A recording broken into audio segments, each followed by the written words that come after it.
Story. एक दिन city जू में सब जानवर अपने अपने पिंजरों में मजे से रह रहे थे।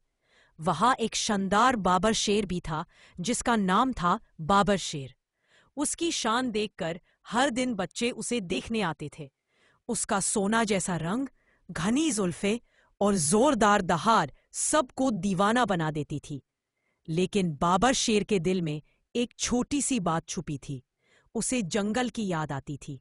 यहां सब लोग मुझे देखते हैं लेकिन कोई मेरा दोस्त नहीं, वो सोचता था। एक दिन जू में नया जानवर आया, एक छोटी सी बंदरनी जिसका नाम मीनू था। मीनू बहुत शरारती थी, हमेशा हंसाती, कूदती और सबको हंसा देती थी। उसने देखा कि बाबर शेर उदास रहता है। अरे बाबर भाई, आप हमेशा इतने सीरियस क्यों रहते हो? मीनू ने पूछा।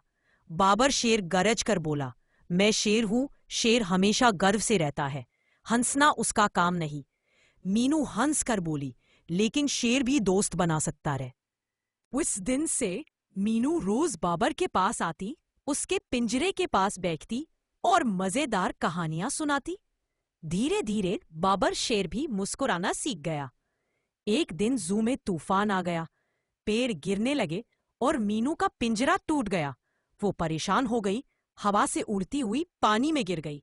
बाबर ने ये देखा तो जोर से दोहरा, मीनू, मैं आ रहा हूं। जू के केयर टेकर ने देखा कि बाबर अपने पिंजरे के गेट से जोर लगा रहा है। उसकी हिम्मत देखकर उन्होंने गेट खोल दिया। बाबर शेर ने अपनी मजबूत गर्दन से मीनू को उठाया और सेफ जगह ले गया। सब जानवरों ने बाबर शेर की तारीफ की। वाह बाबर, तुम सिर्फ ताकतवर नहीं, दिल के भी अच्छे हो। मीनू ने हंसकर कहा, देखा, मैंने कहा था ना, शेर भी दोस्त बन सकता है। तब से बाबर शेर जू का सबसे प्यारा दोस्त बन गया।